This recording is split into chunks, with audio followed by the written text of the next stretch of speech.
healthcare, education, the environment, international aid, crime. Issues affecting all our lives are shaped and driven by Parliament. But how did it all begin? What does Parliament do all day, and how do you fit in? Parliament has evolved throughout its long history to become what it is today, changing over time to meet the needs of the people. Two key historical events began this process.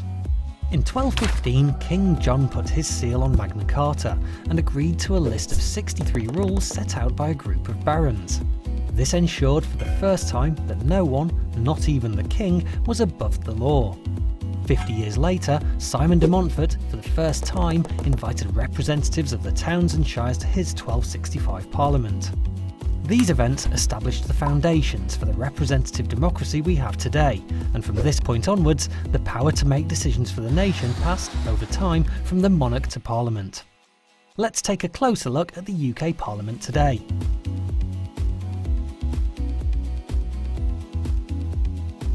Parliament is made up of three parts: the House of Commons, the House of Lords and the Monarch. The House of Commons is the elected chamber of Parliament.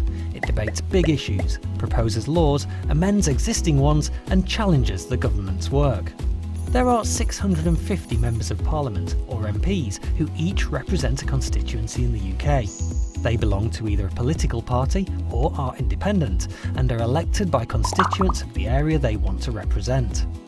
The leader of the party that has the most MPs elected after a general election becomes the Prime Minister and heads up the government.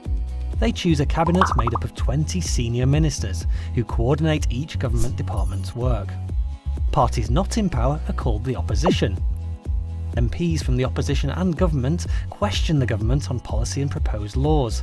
The Speaker keeps the House in order by chairing these debates. The House of Lords is the second chamber and shares the making and shaping of laws with the House of Commons. It has around 800 members and it's made up mostly of life peers, and also includes hereditary peers and bishops.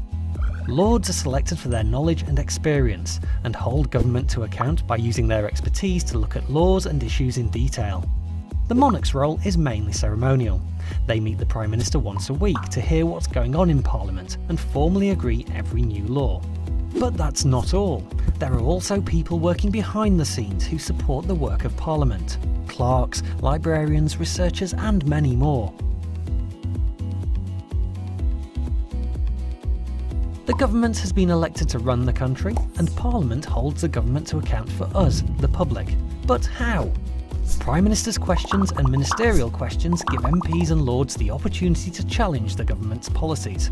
It's in these debates that they can share the views of their constituents and the public and how new policies may affect them. Another important way Parliament can scrutinise or look in detail at the work of government is through select committees. Select committees analyse and scrutinise policy. They're made up of either MPs, Lords or a mixture of both. Together, committee members look at a particular subject and make recommendations on improvements.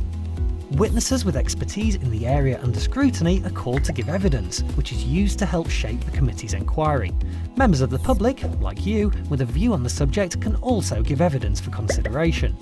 At the end of an inquiry, a committee writes a report with recommendations that the government usually responds to within 60 days. Both houses in Parliament share responsibility for making and shaping laws, but where do laws come from in the first place?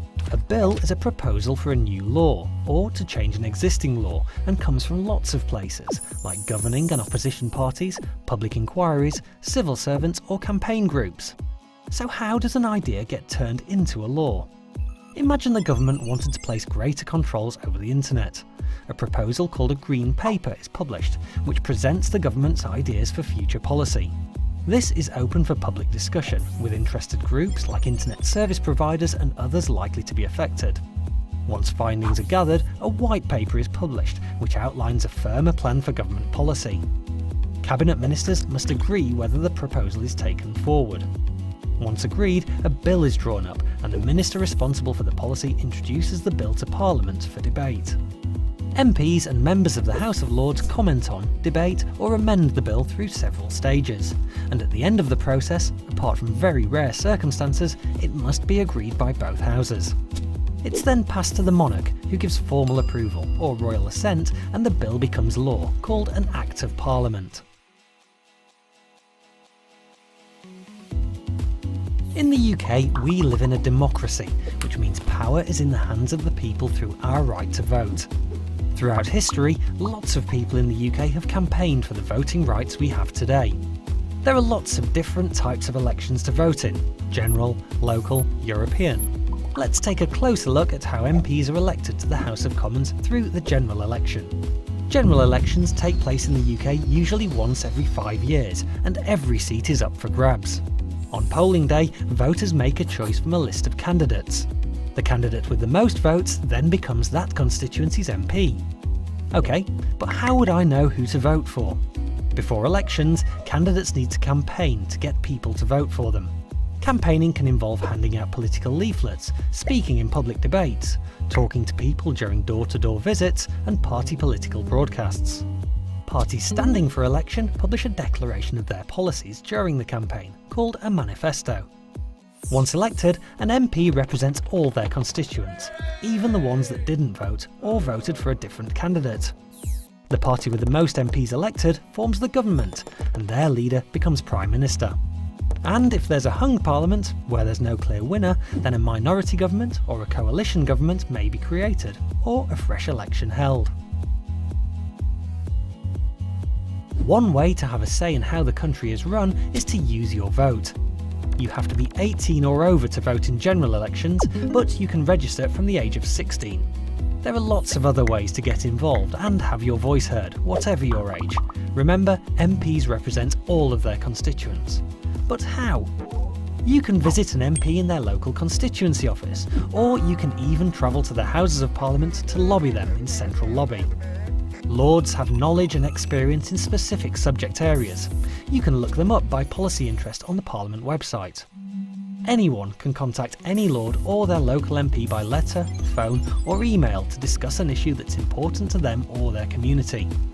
Sometimes though, there's strength in numbers, so to get your voice heard, you could join the youth section of a party or the UK Youth Parliament. If you're passionate about an issue, you could start a petition for a cause either on paper or online, or join an existing campaign, pressure or protest group to influence decision making. These groups use different methods to get their voices heard, from lobbying to peaceful protest, all designed to bring about change. And don't forget, you can get your voice heard in school or college too by joining or starting a student council, a bit like a mini parliament. So, Parliament sits at the heart of UK democracy, debating the big issues of the day, making and shaping laws, and holding the government to account. By voting, petitioning, campaigning and more, you can also get involved with the work of Parliament. What will you do?